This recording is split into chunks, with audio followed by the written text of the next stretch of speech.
The U.S. House of Representatives committee investigating the January 6, 2021 attack on the U.S. Capitol on Monday asked federal prosecutors to charge Donald Trump with obstruction and insurrection for his role in sparking the deadly riot. If we are to survive as a nation of laws and democracy, this can never happen again.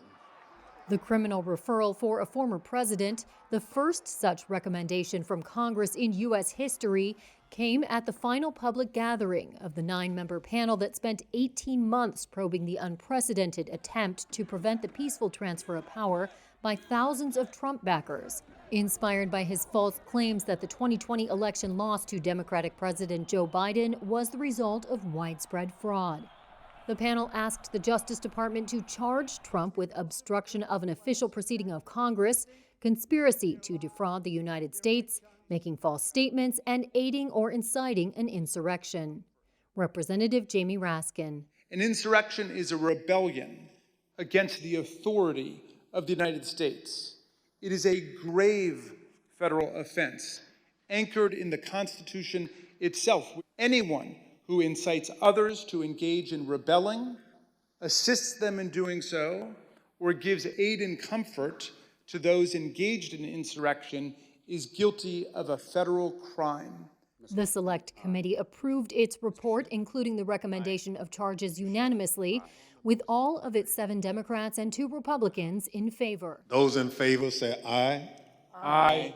The Justice Department is not bound by the recommendations, but they may increase pressure on prosecutors to bring a criminal case against Trump and some of his allies. Representative Liz Cheney, one of the Republicans on the panel, was defeated in a primary by a pro-Trump candidate. Yet she remained strident in her condemnation of the former president, and on Monday related witness testimony that Trump spent hours watching the January 6th attack play out on television, ignoring pleas from aides and allies to call for an end to the violence. No man who would behave that way at that moment in time can ever serve in any position of authority in our nation again. He is unfit for any office.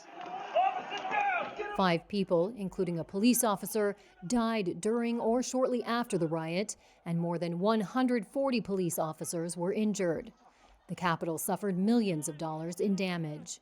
The committee also referred 4 Republican House members, including Republican leader Kevin McCarthy, to the Chamber's Ethics Committee for failing to comply with its legal subpoenas as it investigated the attack. The committee's request to the Justice Department comes as a special counsel is overseeing 2 other federal probes of the Republican former president related to his attempt to overturn his 2020 election defeat and the removal of classified files from the White House. We will make America glorious again. Trump has already launched a campaign to seek the Republican nomination to run for the White House again in 2024.